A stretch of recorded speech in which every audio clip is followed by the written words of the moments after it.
Thank you and welcome all again to my class. আমরা ভেদ বা ভ্যারিয়েশন নিয়ে আলোচনা করছিলাম আজকে তার দ্বিতীয় পর্ব। তো প্রথম পর্বে আমরা ভেদ কি সে সম্পর্কে স্বচ্ছ ধারণা অর্জনের চেষ্টা করেছি। আজকে ভেদ বিষয়ক যে বিভিন্ন সমস্যা বা অঙ্ক সেগুলি আমরা সমাধান করার চেষ্টা করব। তো প্রথমেই গণিত প্রকাশ বইয়ের একটি অঙ্ক আমরা বোর্ডে তুলে ধরেছি। পেজ 196 8 নম্বর অঙ্কটি, যে 15 জন কৃষক 5 দিনে 18 বিঘা জমি চাষ করতে পারেন, ভেদ তত্ত্ব প্রয়োগ করে 10 জন কৃষক 12 বিঘা জমি কত দিনে চাষ করতে পারবেন তা নির্ণয় করো। তো অঙ্কটা ভেদ তত্ত্বের মাধ্যমে নির্ণয় করতে বলেছে। তার কারণ হলো অঙ্কটি অন্যভাবেও করা যায়, ঐকিক নিয়মে, ত্রৈরাসিক নিয়মে অঙ্কটি করা যায়। তো আমাদের এখানে ভেদ তত্ত্ব প্রয়োগ করে অঙ্কটি সমাধান করতে হবে। তো অঙ্কটি কি রয়েছে? 15 জন কৃষক 5 দিনে 18 বিঘা জমি চাষ করতে পারেন, তাহলে 10 জন কৃষক 12 বিঘা জমি কত দিনে চাষ করতে পারবেন সেটা নির্ণয় করতে হবে। অত্যন্ত সোজা। কীভাবে করব দেখো, যেখানে কৃষক রয়েছে, জমি রয়েছে, আর সময় মানে দিন রয়েছে। তো আমরা এই প্রত্যেকটাকে ধরে নিব, যে ধরি কৃষকের সংখ্যা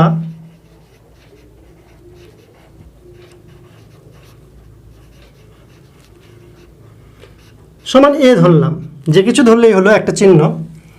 জমির পরিমাণ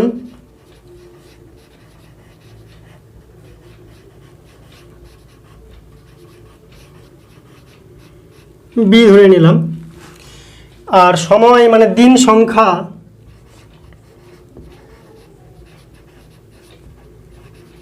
সি ধরা যায়, বা ডি ধরলাম, যেহেতু ডে মানে দিন, সি ধরলেও চলতো। এই তিনটি বিষয় নিয়ে অঙ্কটি, তাই তিনটি বিষয় আমরা ধরে নিলাম। লাস্টে প্রশ্নটাতে কি নির্ণয় করতে বলেছে? কত দিনে চাষ করতে পারবেন। যদি 10 জন কৃষক 12 বিঘা জমি চাষ করতে চায় তাহলে কত দিন লাগবে, দিন কত লাগবে সেটা বার করতে বলেছে। তো প্রথমে আমরা দিনের সঙ্গে কৃষকের এবং জমির কি সম্পর্ক, মানে ব্যস্ত সম্পর্ক না সরল সম্পর্ক, তারা ব্যস্ত ভেদে আছে না সরল ভেদে আছে সেগুলো উল্লেখ করব, তারপরে অঙ্কটা করব। তো প্রথমেই যেহেতু দিন বার করতে বলেছে, তাই দিনের সঙ্গে বাকি দুটোর সম্পর্ক আমরা নির্ণয় করব। অতএব দিন সংখ্যা ও কৃষকের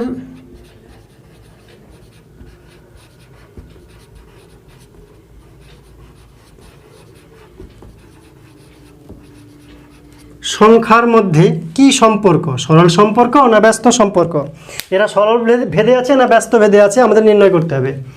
যে দিন সংখ্যা আর কৃষকের সংখ্যা কি করে বুঝবো? আমরা জানি দুইটি চলরাশি যদি দুটি একসঙ্গে বাড়ে বা দুটি একসঙ্গে কমে তাহলে সেটা সরল সম্পর্ক, কিন্তু দুটি চলরাশির মধ্যে একটি বাড়লে অন্যটি যদি কমে যায়, বিপরীত সম্পর্ক যদি হয় তাহলে ব্যস্ত সম্পর্ক। তো আমরা এখানে দেখব যে দিন সংখ্যা আর কৃষক সংখ্যা, যখন এদের মধ্যে সম্পর্ক নির্ণয় করব তখন অপর চলরাশিকে স্থির রাখব। যে মনে করলাম জমির পরিমাণ স্থির আছে, নির্দিষ্ট পরিমাণ জমি আছে, তো দিন সংখ্যা যত বেশি হবে, যত দীর্ঘ সময় ধরে করব, কৃষকের সংখ্যা কম হলেই হবে। সময় যেহেতু বেশি, কৃষকের সংখ্যা কম হলেই হয়। দিন সংখ্যা যদি কম হয়ে যায়, অল্প সময়ের মধ্যে যদি কাজ করতে চাই, তাহলে কৃষকের সংখ্যাটা বেশি লাগবে, অর্থাৎ একজন বাড়লে আরেকজন কমে যাচ্ছে। তাহলে দিন সংখ্যা আর কৃষকের মধ্যে কি সম্পর্ক? ব্যস্ত সম্পর্ক।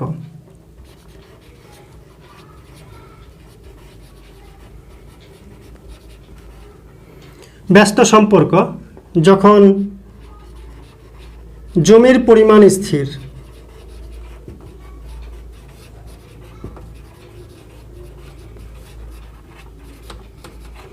জমির পরিমাণ যদি স্থির থাকে তাহলে দিন সংখ্যা আর কৃষক সংখ্যার মধ্যে ব্যস্ত সম্পর্ক মানে ব্যস্ত ভেদে আছে। তাহলে আমরা কি লিখতে পারি? দিন সংখ্যা বলতে ডি, আর কৃষকের সংখ্যা বলতে এ ধরেছি, ব্যস্ত ভেদে আছে মানে উল্টা, তাই উল্টাই দিব ডি প্রপোর্শনাল টু 1/a। যখন বি ধ্রুবক মানে স্থির, বি বলতে জমির পরিমাণ। এবার দিন সংখ্যার সঙ্গে জমির সম্পর্ক কী? দিন সংখ্যা আর জমির পরিমাণের মধ্যে কি সম্পর্ক যখন কৃষক স্থির থাকবে?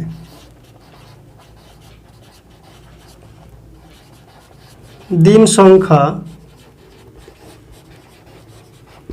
ও জমির পরিমাণের মধ্যে কৃষকের সংখ্যা যদি স্থির থাকে, কৃষকের সংখ্যা যদি স্থির থাকে তাহলে দিন সংখ্যার জমির পরিমাণের মধ্যে কি সম্পর্ক? কৃষকের সংখ্যা স্থির, যত বেশি দিন ধরে কাজ করব তত বেশি জমি চাষ করা সম্ভব, যত অল্প দিন কাজ করব তত অল্প জমি চাষ করা সম্ভব, অর্থাৎ ম্যাচিং হয়ে যাচ্ছে। কৃষকের সংখ্যা স্থির থাকলে যত দীর্ঘদিন ধরে কাজ করব তত বেশি জমি চাষ হবে, যত অল্প দিন কাজ করব অল্প জমি চাষ হবে, যেহেতু কৃষক সংখ্যা স্থির, তাই ম্যাচিং হয়ে যাচ্ছে এটা, তাই বলতে হবে সরল সম্পর্ক। তাহলে দিন সংখ্যা ও জমির পরিমাণের মধ্যে কি সম্পর্ক? সরল সম্পর্ক বা সরল ভেদে রয়েছে। ভেদ বলতে একটা সম্পর্ক, যখন কৃষকের সংখ্যা স্থির।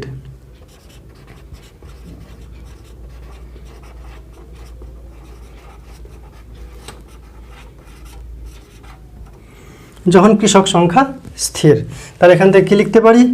সরল সম্পর্ক যদি হয় তাহলে ডি প্রপোর্শনাল টু জমির পরিমাণ, জমির পরিমাণ হচ্ছে বি, তার সঙ্গে সরল সম্পর্ক, তাহলে ডি প্রপোর্শনাল টু বি। কে স্থির থাকবে? যখন কৃষক সংখ্যা স্থির, মানে এ ধ্রুবক, এ স্থির বা এ ধ্রুবক। স্থির লিখলেও হবে, এখানে ধ্রুবক লিখলেও হবে। আনতে পারি যৌগিক ভেদের নিয়ম অনুযায়ী, বলতে পারি আমরা যৌগিক ভেদে পাই, প্রথম পর্বে আমরা যৌগিক ভেদ কি সেটা আলোচনা করেছি। যৌগিক ভেদে পাই, কি লিখব যৌগিক ভেদে? ডি প্রপোর্শনাল টু, এই ডান দিকের দুজনকে গুণ করতে হবে, তাহলে আসবে বি বাই এ। কে ধ্রুবক থাকবে, বি না এ? উত্তর হলো কেউ ধ্রুবক থাকবে না, বি এবং এ উভয়ই চলরাশি বা উভয়ই পরিবর্তনশীল। এখানে লিখতে হবে যখন এ বি উভয়ই পরিবর্তনশীল,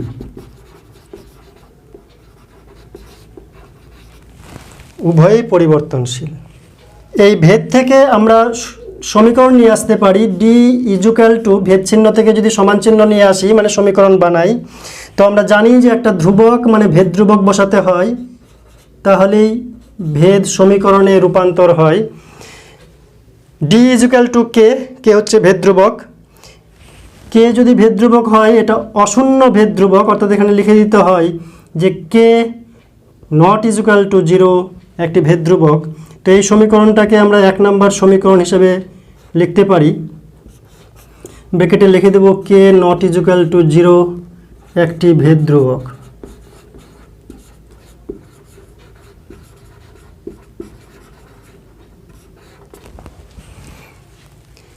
এবার এই সমস্ত অঙ্কের ক্ষেত্রে আমি এর আগেও বলেছি যে চলরাশিগুলির প্রত্যেকটির মান, মানে প্রত্যেকটি চলরাশির মান একবার অঙ্কে দেওয়া থাকবেই থাকবে। এখানে 3টি চলরাশি আছে এ বি ডি, 3 জনেরই মান একবার না পুরোপুরি দেওয়া থাকবে একবার। সেই 3টি মান এখানে বসিয়ে আমরা অজানা ভেদ ধ্রুবকের মান নির্ণয় করব। সেই অজানা ভেদ ধ্রুবক পেয়ে গেলে এই সমীকরণটির মধ্যে বসিয়ে আমরা অরিজিনাল সমীকরণ নির্ণয় করব। সেই অরিজিনাল সমীকরণে এ বি ডি 3টা চলরাশির মধ্যে যে কোনো দুটার মান দেওয়া থাকলে অপরটির মান পাওয়া যায়। তাই প্রথমে এই অজানা ভেদ ধ্রুবকের মান নির্ণয় করার জন্য এ বি ডি 3টারই মান দেওয়া থাকবে। যেমন দেওয়া আছে এ 15 জন, ডি হচ্ছে 5 আর বি হচ্ছে 18। এই মানটা আমরা এবার এই সমীকরণে বসাবো। তাহলে প্রদত্ত বা দেওয়া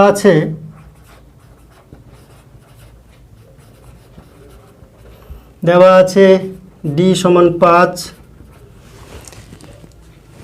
বি সমান, বি মানে জমি 18, এ সমান 15। তাহলে এই মানগুলো আমরা উপরে সমীকরণে বসাবো। অতএব 5 ইজুক্যাল টু কে, বি মানে 18, এ মানে 15, বা 18K ইজুক্যাল টু 15 ইন্টু 5, বা কে ইজুক্যাল টু 15 ইন্টু 5 বাই 18। এই যে কে এর মানটা পেলাম, আমরা এখানে কাটাকাটি করে নিতে পারি অথবা একবারে লাস্টে করব, তাও চলবে। এই কে এর মানটা আমরা 1 নম্বর সমীকরণে বসিয়ে অরিজিনাল সম্পর্কটি উদ্ধার করব। অতএব কে এর মান 1 নং সমীকরণে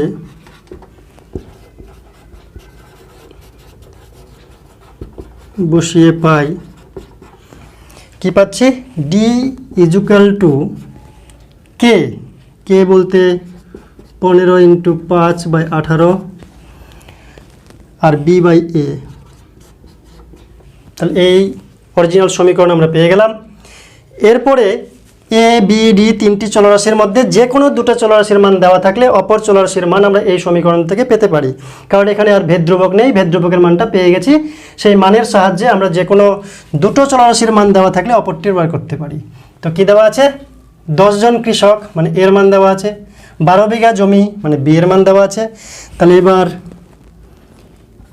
এ সমান 10, বি সমান 12 হলে এই সমীকরণ থেকে কি পাচ্ছি? ডি সমান 15 ইন্টু 5 বাই 18, বি মানে 12, এ মানে 10। 6 2 12, 6 3 18, 3 5 15, 5 2 10, 2 2 কাটলো, তাহলে কেটে কুটে 5 বাচ্চা। অত্যন্ত সোজা বিষয়, নিজেরাই পারবে অতি সহজে। তাহলে ডি ইজুক্যাল টু 5, তো ডি ইজুক্যাল টু 5, ডি বলতে ডে মানে দিন সংখ্যা, তার মানে 5 দিন সময় লাগবে। কত দিনে চাষ করতে পারবেন? অতএব লিখবো আমরা উত্তর যে 5 দিনে চাষ করতে পারবেন।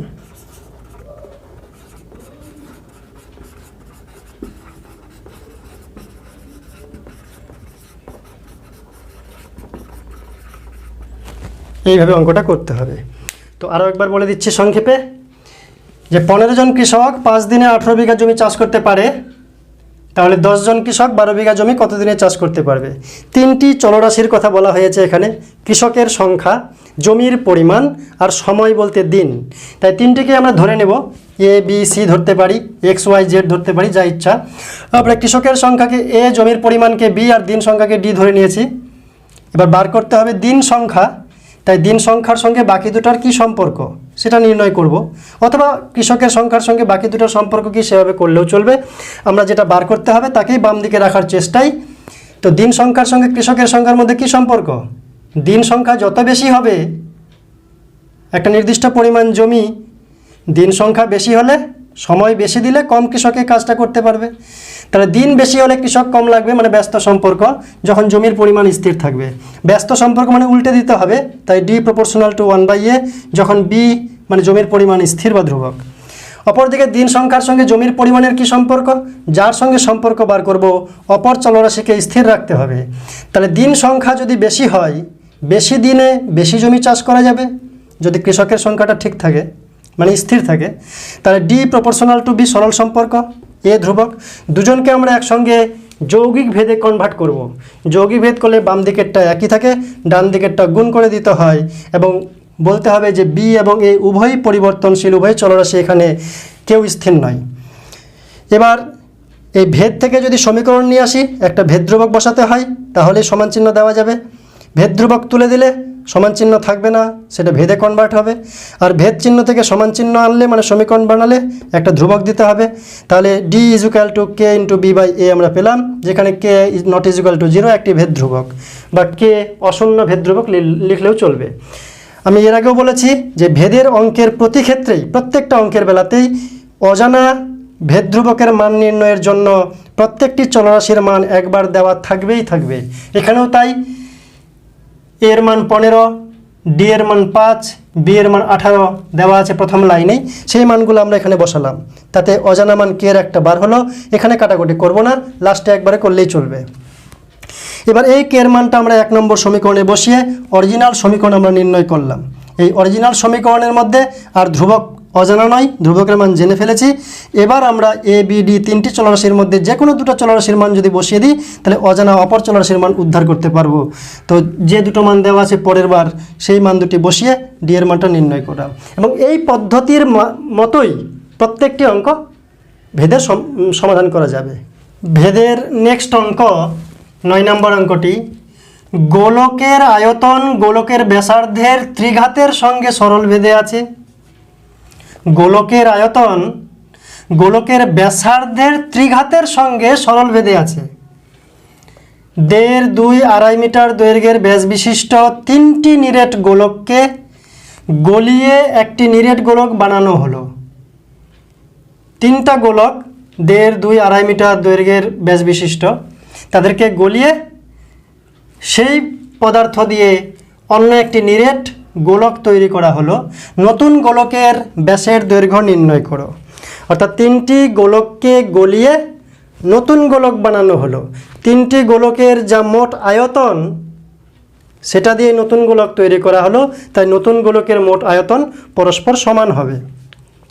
তো নতুন গোলকের ব্যাসের দৈর্ঘ্য নির্ণয় করতে হবে। তাহলে গোলকের আয়তন আর ব্যাসার্ধ এই দুইটি চলরাশি নিয়ে আমাদের অঙ্কটা। তো আমরা প্রথমেই দুজনকে ধরে নেব। ধরি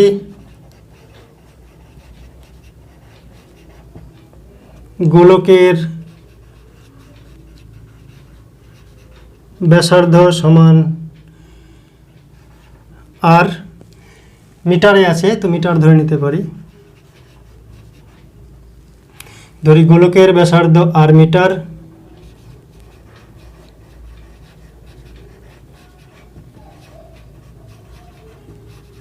গোলকের আয়তন ভি ঘন মিটার। আয়তনটা হচ্ছে ত্রিমাত্রিক, তাই ঘন একক ঘন মিটার। অর্থাৎ গোলকের ব্যাসার্ধকে আমরা আর অক্ষর দিয়ে আর গোলকের আয়তনকে ভি অক্ষর দিয়ে চিহ্নিত করব। তো প্রশ্ন অনুযায়ী, প্রশ্নে কি বলেছে? প্রশ্ন অনুযায়ী মানে প্রশ্নানুযায়ী বলেছে গোলকের আয়তন মানে ভি গোলকের ব্যাসার্ধের ত্রিঘাত আর কিউব, ব্যাসার্ধ আর তার ত্রিঘাত মানে 3 পাওয়ারে, তাই আর কিউবের সঙ্গে সরল ভেদে আছে। প্রশ্ন অনুযায়ী V proportional to R cube. প্রশ্ন বলে দিচ্ছে যে গোলকের আয়তন তার ব্যাসার্ধের ত্রিঘাতের সঙ্গে সরল ভেদে আছে, V proportional to R cube. এই ভেদকে সমীকরণে প্রকাশ করতে গেলে আমরা জানি যে একটা ধ্রুবক বসিয়ে সমান করতে হয়। তাহলে V equal to K into R cube, যেখানে আমরা লিখব কে অশূন্য ভেদ ধ্রুবক, কে একটি অশূন্য ভেদ ধ্রুবক, অথবা কে নট ইজুক্যাল টু 0 একটি ভেদ ধ্রুবক।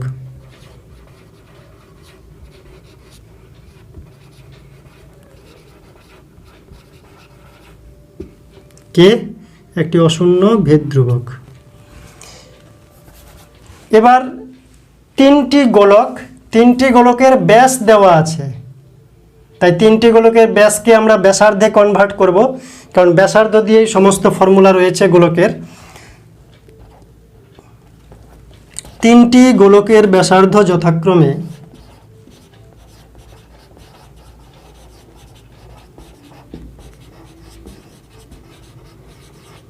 ব্যাসার্ধ যথাক্রমে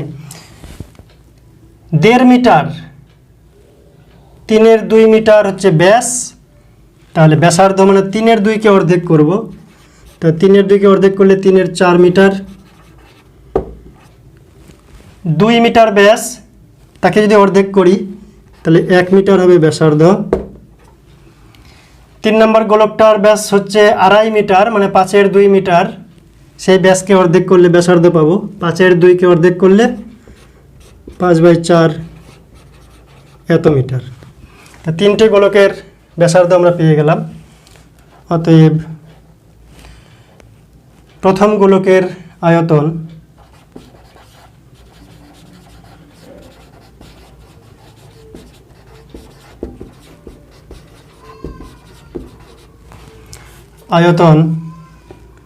V1 ধরলাম, কত হবে? এই সমীকরণের সূত্র ফেলবো আমরা, কে আর কিউব বলতে ব্যাসার্ধের কিউব 3/4 তার হোল কিউব এত ঘনমিটার। দ্বিতীয় গোলকের আয়তন V2, কে আর কিউবের জায়গায় বুঝবে 1 কিউব এত ঘনমিটার। তৃতীয় গোলকের আয়তন V3 = কে 5/4 তার হোল কিউব এত ঘনমিটার। তাহলে তিনটি গোলক আছে, তাদের পৃথক পৃথক আমরা আয়তন এই ফর্মুলা থেকে বার করে নিলাম। এবার তিনটি আয়তনকেই আমরা যোগ করব। অতএব মোট আয়তন সমান হচ্ছে কত? V1 + V2 + V3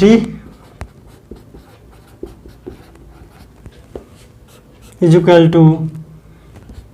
কে 3/4 হোল কিউব কে 1 কিউব কে 5/4 হোল কিউব এত ঘনমিটার। কে যদি কমন নিই আমরা, তাহলে থাকবে 27/64 যোগ 1 যোগ 125/64 এত ঘনমিটার। এখানে ঘনমিটার পুরোপুরি লিখতে হবে, আমি জায়গার জন্য লিখলাম এরকম, কে 64 27 64 125 এত ঘনমিটার।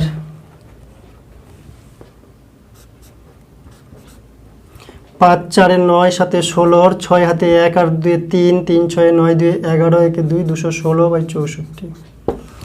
তিনটি গোলককে গলিয়ে যদি একসঙ্গে করা যায় তাহলে এই আয়তনটা দাঁড়ায়। এবার এই আয়তন দিয়ে নতুন গোলক তৈরি হবে, তোমরা লিখব ধরি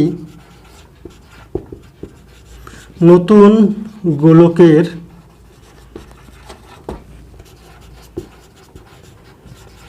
ব্যাসার্ধ ক্যাপিটাল আর। ধরি নতুন গোলকের ব্যাসার্ধ ক্যাপিটাল আর এত মিটার। অতএব আয়তন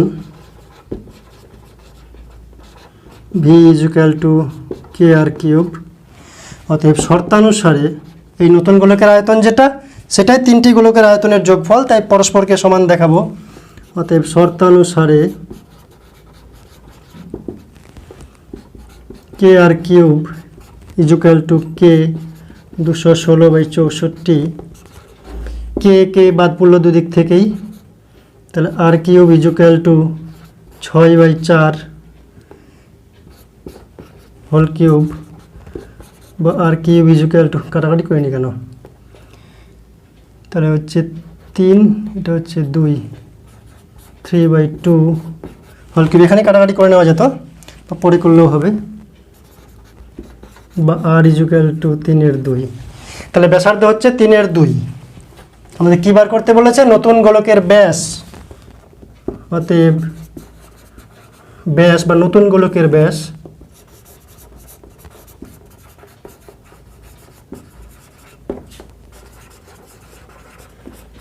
মানে 2r এত মিটার সমান 2 × 3/2 এত মিটার সমান 2 মিটার।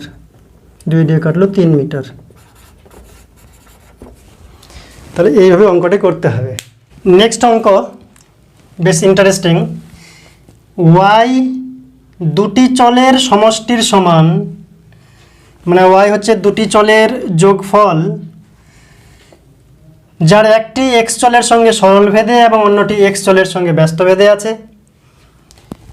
x1 হলে y-1 হয়, x3 হলে y5 হয়। তাহলে x আর y এর মধ্যে সম্পর্ক কি? সম্পর্ক কি মানে x আর y এর মধ্যে সমীকরণ কি? সেটা বার করতে হবে। তো আমরা অঙ্কে জানলাম যে ওয়াই দুটি চলের সমষ্টির সমান। তো ধরে নিলাম আমি দুটি চল A B, Y x R Y আছে, তাই P Q R S T এ বি সি ডি যা ইচ্ছে ধরতে পারি। তাহলে মনে করলাম ওয়াই হচ্ছে দুটি চলের সমষ্টির সমান। তো মনে করলাম Y is equal to A plus B. A একটি চল, বি একটি চল, তাদের সমষ্টি করলে ওয়াইয়ের সমান হবে। তাহলে ওয়াই হচ্ছে দুটি চলের সমষ্টির সমান এবং যার একটি মানে মনে করলাম এ এক্স চলের সঙ্গে সরল ভেদে আছে, এটার সঙ্গে সরল ভেদে আছে। এখান থেকে লিখতে পারি বা A is equal to K X, K not is equal to 0 ভেদ ধ্রুবক, যা লিখতে হয়। এবং অপর চল হচ্ছে বি, যেটা এক্সের সঙ্গে ব্যস্ত ভেদে আছে। ব্যস্ত ভেদ মানে উল্টা, তাহলে 1/x। তাহলে এখান থেকে পাচ্ছি বি ইজ ইকুয়াল টু অন্য অঙ্ক এটা, তাহলে এখানে কে ড্যাশ ধরলাম, K dash by X, K dash not is equal to 0 ভেদ ধ্রুবক। তাহলে ওই এ আর বি এর মান যদি এখানে ওয়াই এর জায়গায় বসাই, তাহলে ওয়াই ইজ ইকুয়াল টু এ বলতে কে এক্স আর বি বলতে কে ড্যাশ বাই এক্স। এটাকে আমরা 1 নম্বর সমীকরণ বলে চিহ্নিত করলাম। এবার এই যে অজানা ভেদ ধ্রুবক কে এবং কে ড্যাশ, দুটো অজানা ভেদ ধ্রুবক রয়েছে, তাই দুইবার মান বলে দেবে। এদের মানগুলি উদ্ধার করার জন্য এক্স আর ওয়াইয়ের মান দুইবার নিশ্চয়ই বলা থাকবে। এই যে একবার দেওয়া আছে এক্স ইজ ইকুয়াল টু 1 হলে ওয়াই ইজ ইকুয়াল টু -1, এটা বসিয়ে একটা সমীকরণ পাবো। দ্বিতীয়বার এক্স ইজ ইকুয়াল টু 3 হলে ওয়াই ইজ ইকুয়াল টু 5, আর একটা সমীকরণ পাবো। দুইটা সমীকরণকে সমাধান করে আমরা দুটো অজানা রাশি কে এবং কে ড্যাশের মানটা উদ্ধার করব। সেই মানটা এখানে বসালেই যেটা নির্ণয় করতে বলেছে সম্পর্ক কি সেটা পেয়ে যাব। তো প্রথমেই আমরা লিখব প্রদত্ত বা দেওয়া আছে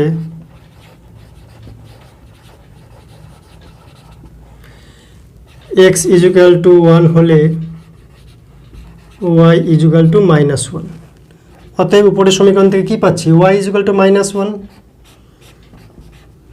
x এর মান কত 1, এটা একটা পেলাম।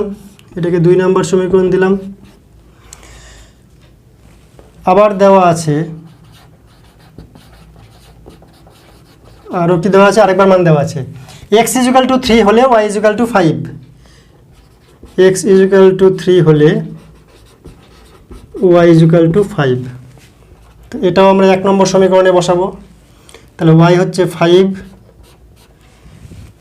x হচ্ছে 3, তাহলে x এর জায়গায় 3 বসাবো, k 3 plus k dash by 3। এটাকে যদি আমরা সরল করি 9k plus k dash 5 3 15 is equal to 9k plus k dash. এটাকে 3 নম্বর সমীকরণ বললাম। এই 2 নম্বর এবং 3 নম্বর সমীকরণকে আমরা সমাধান করে কে আর কে ড্যাশের মান নির্ণয় করব। তো অতএব এখানে যদি চলে আসি যে 3 নম্বর সমীকরণ, 3 নং থেকে 2 নং বিয়োগ করে 2 নং সমীকরণ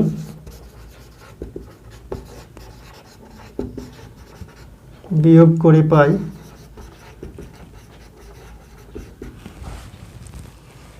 3 নম্বর সমীকরণের নিচে 2 নম্বর সমীকরণ লিখে বিয়োগ করব।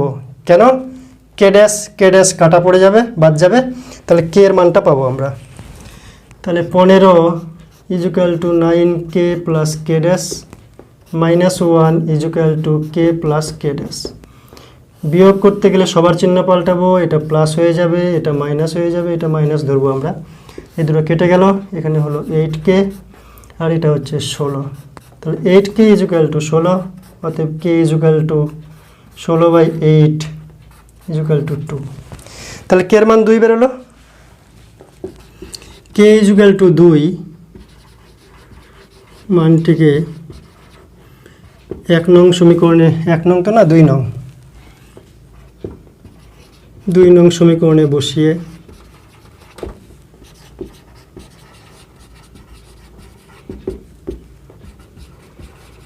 কে এর মান পেয়ে গেছি। তাই 2 নম্বর সমীকরণে কে এর মান বসালে কে ড্যাশের মানও পাবো। তাহলে -1 equal to K plus K dash. K এর মান হচ্ছে কত, 2 প্লাস কে ড্যাশ, বা কে ড্যাশ ইকুয়াল টু -1 -2, বা কে ড্যাশ ইকুয়াল টু -3। তাহলে কে এর মান বেরিয়েছে 2 আর কে ড্যাশের মান বেরোলো -3। এই দুটি মান 1 নং সমীকরণে বসিয়ে পাই। কে ড্যাশ এর মান 1 নং সমীকরণে বসিয়ে যেটা পাবো, যেখানে কে আর কে ড্যাশের মান বসানো হয়ে যাবে, শুধু ওয়াই আর এক্স থাকবে, অতএব সেটাই হবে ওয়াই এক্স এর মধ্যে, এক্স ওয়াই এর মধ্যে সম্পর্ক।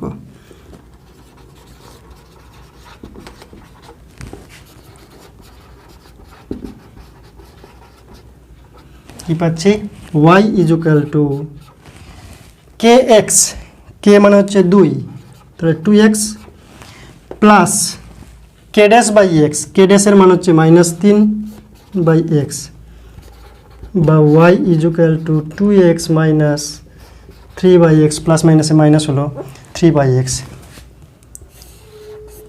এটি নির্ণয় সম্পর্ক।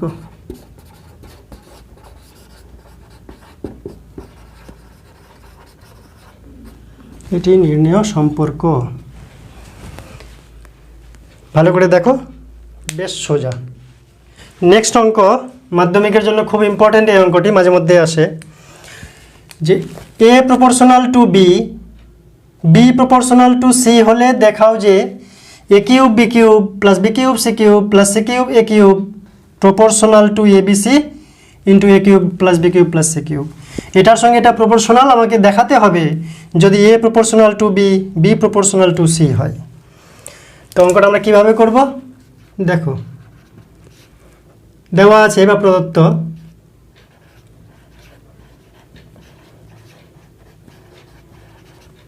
না লিখলেও চলে এগুলা।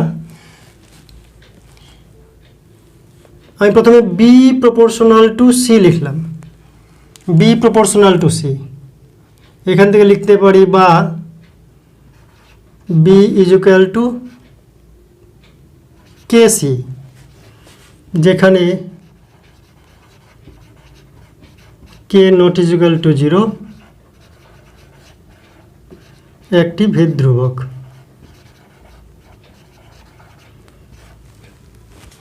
আর A proportional to B, A proportional to B বা A equal to K dash B, যেহেতু আগেরটা কে ধরেছি তাই এটাকে কে ড্যাশ ধরলাম, অন্য ভেদ ধ্রুবক ধরলাম, যেখানে K dash not equal to 0 একটি ভেদ ধ্রুবক। তাহলে A equal to K dash B, B এর মানটা উপর লাইনে আছে, সেই বি এর মানটা আবার এখানে বি এর জায়গায় বসাবো। তাহলে কে dash K into B, B কেন সি,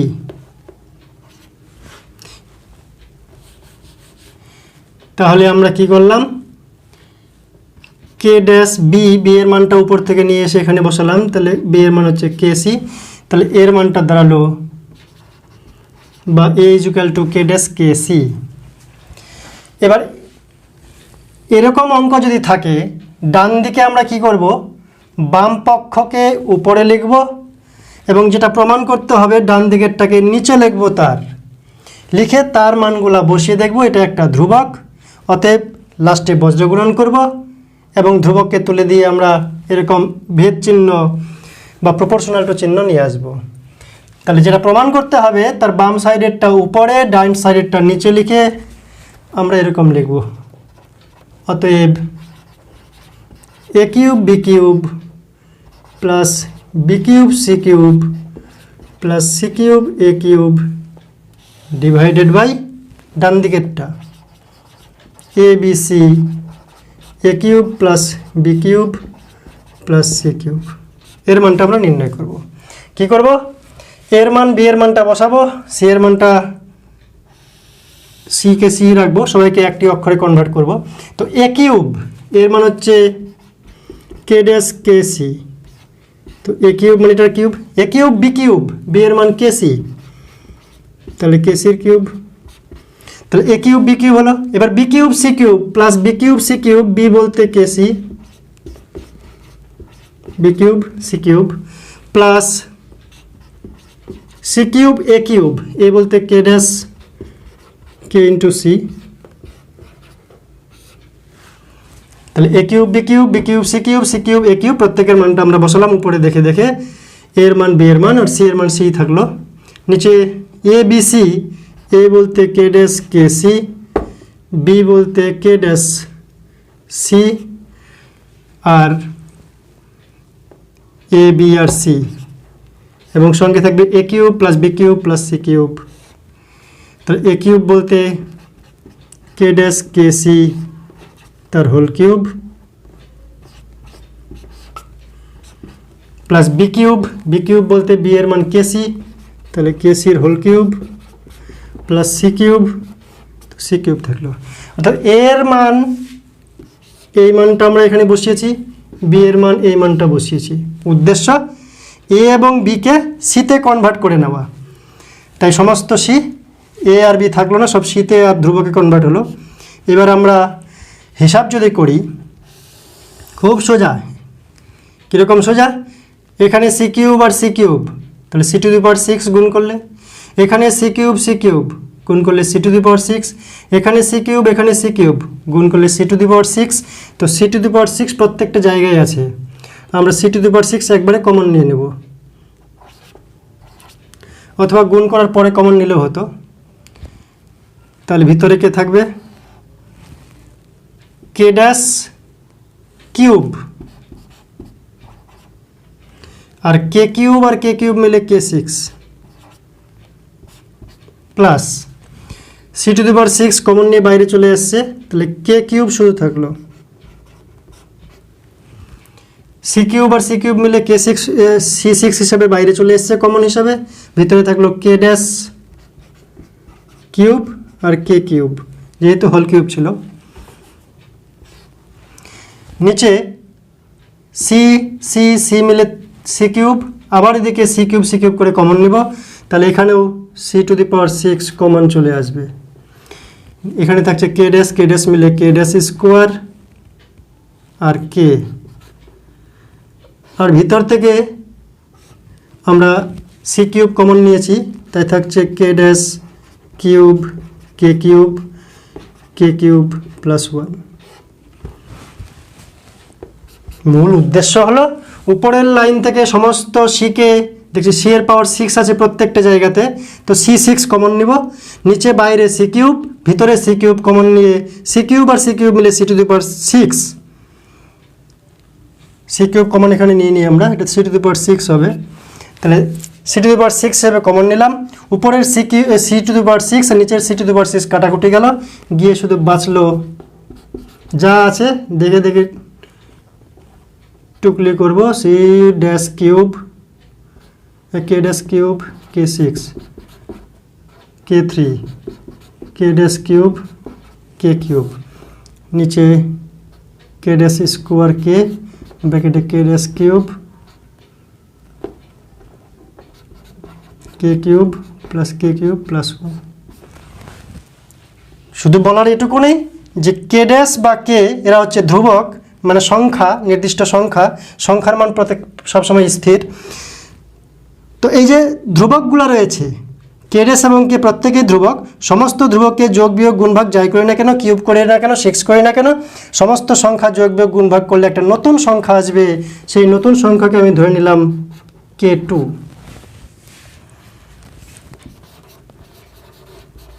ধরি K2 সমান, এই জিনিসটা আরেকবার লিখে নেব আমরা, নতুন ভেদ ধ্রুবক।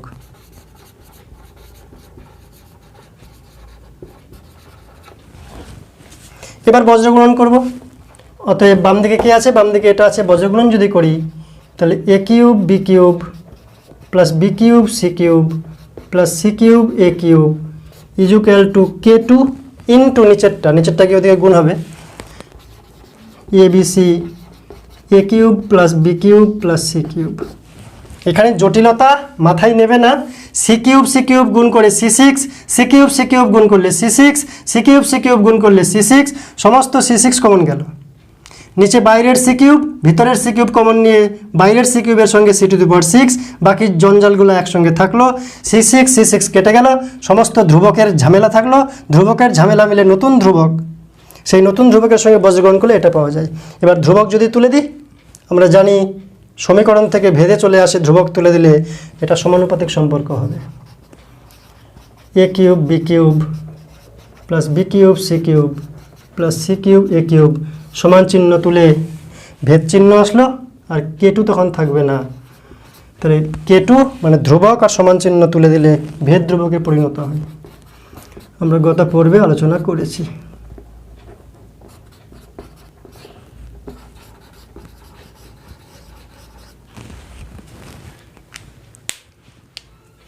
নেক্সট অঙ্ক 13 নম্বর অঙ্ক।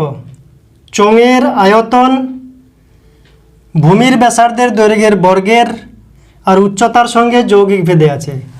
চোঙ লম্ববৃত্তাকার চোঙ আমরা আলোচনা করেছি। চোঙের আয়তনটা ভূমির ব্যাসার্ধের দৈর্ঘ্যের বর্গ আর উচ্চতার সঙ্গে যৌগিক ভেদে আছে। দুটি চোঙের ভূমির ব্যাসার্ধের দৈর্ঘ্যের অনুপাত 2:3 এবং তাদের উচ্চতার অনুপাত 5:4 হলে ওই চোঙ দুটির আয়তনের অনুপাত নির্ণয় করো।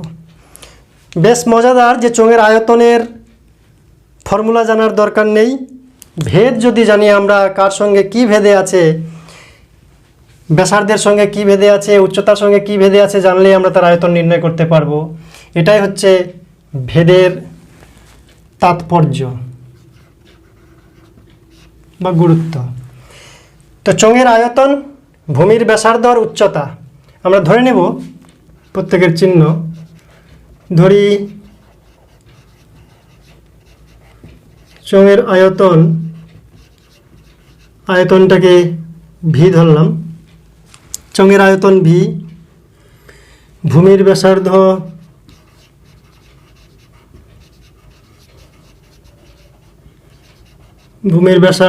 আর, উচ্চতা H চিহ্নিত করলাম আমরা এইভাবে। কি দেওয়া আছে? চোঙের আয়তন ভূমির ব্যাসার্ধের দৈর্ঘ্যের বর্গ আর উচ্চতার সঙ্গে যৌগিক ভেদে আছে। অতএব প্রশ্নানুযায়ী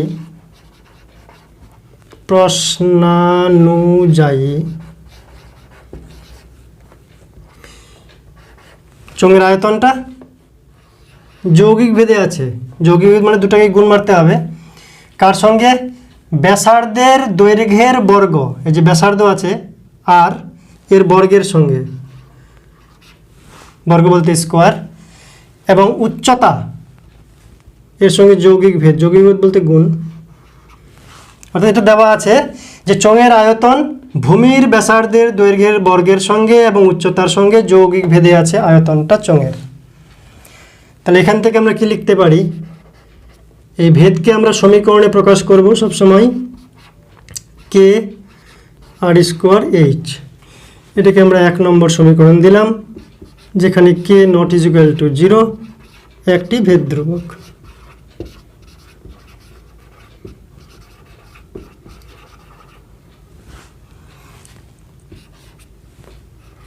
বা K একটি অশূন্য ভেদ ধ্রুবক। এবার বলছে এরকম দুটা চোঙ রয়েছে, এটা তো জেনারেল ফর্মুলা বেরোলো আমাদের। দুটি চোঙ রয়েছে, যে দুটি চোঙের ভূমির দৈর্ঘ্যের অনুপাত দেওয়া আছে 2:3 এবং তাদের উচ্চতার অনুপাত দেওয়া আছে 5:4। তো অনুপাত দেওয়া আছে ভূমির ব্যাসার্ধের দৈর্ঘ্যের। ভূমির ব্যাসার্ধের দৈর্ঘ্য 2:3 যদি হয়, অনুপাত বলতে একটা নির্দিষ্ট সংখ্যা দিয়ে ভাগ করে ছোট করে দেওয়া হয়েছে। আমরা জানি না কত দিয়ে ভাগ করে ছোট করে দেওয়া হয়েছে, তাই x দিয়ে গুণ করব। মনে করব x দিয়ে ভাগ করে করে অনুপাতে ছোট বানিয়েছে, x দিয়ে গুণ করে করে মানে 2x আর 3x ধরে নেব আমরা ব্যাসার্ধের দৈর্ঘ্য। তাহলে দুটি চোঙের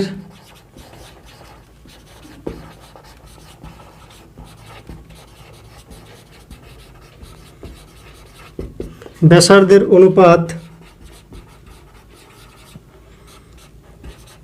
2:3। দুটি চোঙের যে ভূমির ব্যাসার্ধ আছে তার অনুপাত হচ্ছে 2:3। অতএব ধরি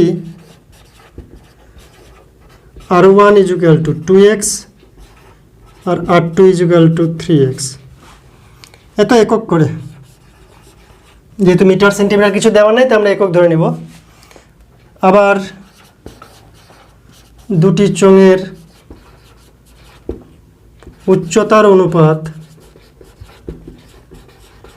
অনুপাত যদি দেওয়া থাকে তাহলে মানটাকে আমরা একটা কমন সংখ্যা দিয়ে গুণ করে করে ধরে নেব। অনুপাত মানে কমন সংখ্যা দিয়ে ভাগ করে ছোট বানিয়ে দিয়েছে, তাই আমরা সেই অজানা সংখ্যাটা দিয়ে গুণ করে দেব, দিয়ে বড় বানিয়ে নেব। তাহলে দুটি চোঙের উচ্চতার অনুপাত দেওয়া আছে কত? 5:4। অতএব ধরি h1 = 2y আর h2 = 2 কেন 5 আছে, 5y, h2 = 4y। মনে করলাম y দিয়ে কাটাকাটি করা হয়েছে ছোট বানানোর জন্য, তাই y দিয়ে গুণ করে আমরা অরিজিনাল মানটা পেয়ে নিলাম। ধরি অতএব প্রথম চোঙের আয়তন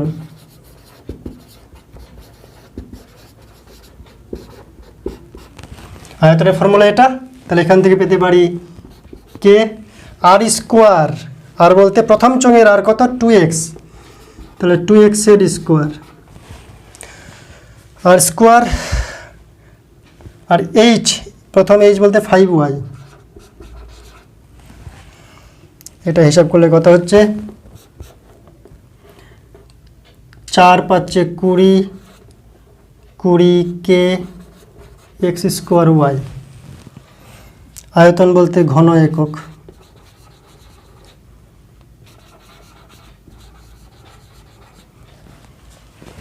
দ্বিতীয় চোঙের আয়তন v2, একই ফর্মুলা, এটা চোঙের আয়তনের ফর্মুলা কে r1 r²। তো দ্বিতীয় চোঙের আর কত? দ্বিতীয় চোঙের আর বলতে r2, 2 নাম্বার চোঙের আর 3x আছে মান, তাহলে 3x এর স্কোয়ার দিব, আর এর স্কোয়ার, এবং h, তাহলে h বলতে দ্বিতীয় চোঙের h কত, মানে h2 কত? 4y। 3 × 3 = 9, 9 × 4 = 36, 36k x²y। তাহলে অতএব কি বলছে? ওদের আয়তনের অনুপাত কত? অতএব ওদের আয়তনের অনুপাত সমান v1 = v2। v1/v2 সমান কত হচ্ছে? v1 হচ্ছে 20k x²y, v2 হচ্ছে 36k x²y = এগুলো কেটে গেল, 4 × 5 = 20, 4 × 9 = 36। অতএব v1 = v2 = 5:9। তাহলে 5:9 হচ্ছে ওদের আয়তনের অনুপাত। আরেকটি ইম্পর্ট্যান্ট অঙ্ক, 15 নম্বর অঙ্ক। গোলকের আয়তন তার ব্যাসার্ধের দৈর্ঘ্যের ত্রিঘাতের সঙ্গে সরলভেদে পরিবর্তিত হয়। গোলকের আয়তন, গোলকের ব্যাসার্ধ যে আছে তার দৈর্ঘ্যের ত্রিঘাতের সঙ্গে, মানে r³ সঙ্গে সরলভেদে আছে আয়তনটা। আর পৃষ্ঠতলের ক্ষেত্রফল তার ব্যাসার্ধের দৈর্ঘ্যের বর্গের সঙ্গে সরলভেদে পরিবর্তিত হয়। তাহলে প্রমাণ করো গোলকের আয়তনের বর্গ তার পৃষ্ঠতলের ক্ষেত্রফলের ঘনের সঙ্গে সরলভেদে থাকবে। তো যাই থাক, এখানে গোলকের আয়তন, ব্যাসার্ধ আর পৃষ্ঠতল 3টি চলরাশির কথা বলা হয়েছে, তাই 3টি চলরাশিকে প্রথমে আমরা চিহ্নিত করব।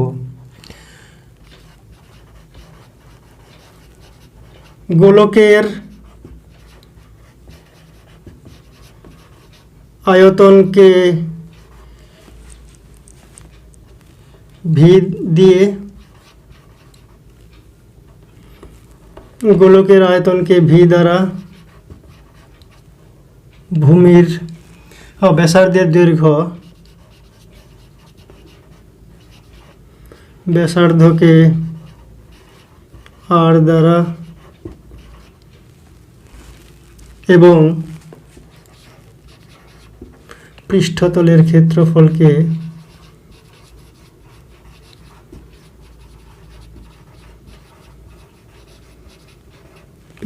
ক্ষেত্রফলকে এস দ্বারা চিহ্নিত করি।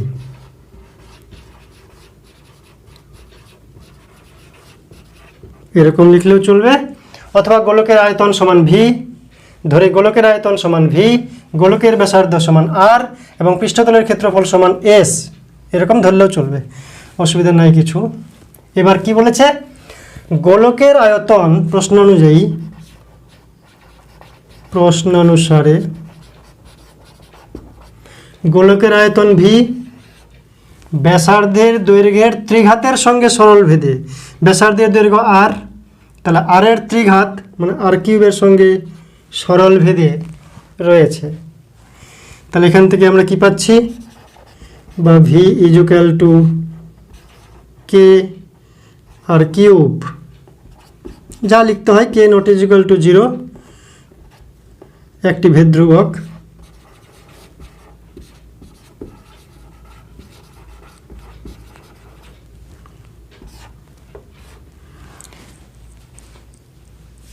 আর কি বলেছে, আর বলেছে পৃষ্ঠতলের ক্ষেত্রফল তার ব্যাসার্ধের দৈর্ঘ্যের বর্গের সঙ্গে সরল ভেদে আছে এবং পৃষ্ঠতলের ক্ষেত্রফল এস, সেটা কি আছে, সেটা আছে ব্যাসার্ধের দৈর্ঘ্যের বর্গের সঙ্গে সরল ভেদে। তাহলে এখান থেকে আমরা লিখতে পারি, বা S equal to K dash, ওটা কে ধরেছি এটা কে ড্যাশ ধরি, আর স্কোয়ার, যেখানে K dash not equal to 0 একটি ভেদ ধ্রুবক। এবার ভি আর এস এর সঙ্গে সম্পর্ক করতে হবে। প্রমাণ করো গোলকের আয়তনের বর্গ, এটার যদি বর্গ করি, অতএব প্রথম সমীকরণ থেকে পাচ্ছি ভি স্কোয়ার সমান কত হচ্ছে, কে স্কোয়ার আর কিউব তার স্কোয়ার, বা এখান থেকে আমরা লিখতে পারি কে স্কোয়ার আর স্কোয়ার কিউব। 3টাকে বাইরে করে দিলাম, 2টাকে ভিতরে করে দিলাম। কেন, এই আর স্কোয়ারের মানটা আমরা এই সমীকরণ থেকে নিয়ে আসব। তাহলে এখান থেকে আমরা কি পাচ্ছি, বা R square is equal to S by K dash. তাহলে এখানে পাচ্ছি কে স্কোয়ার, আর স্কোয়ারের মান হচ্ছে এস বাই কে ড্যাশ তার কিউব, বা V square is equal to K square by K dash cube into S cube, K two S cube, যেখানে K two সমান K square by K dash cube নতুন ভেদ ধ্রুবক।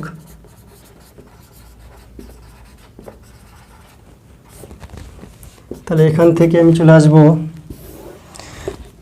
এখানে, যে V is equal to K two S cube, বা V proportional to S cube প্রমাণিত। এখানে লিখব যে গোলকের আয়তন, এই গোলকের আয়তনের বর্গ, স্কোয়ারগুলো গেল কোথায়, ভুলভাল লিখছি আজকে, গোলকের আয়তনের বর্গ তার পার্শ্বতলের ক্ষেত্রফলের কিউবের সঙ্গে সরল ভেদে আছে। অতএব গোলকের আয়তনের বর্গ পার্শ্বতলের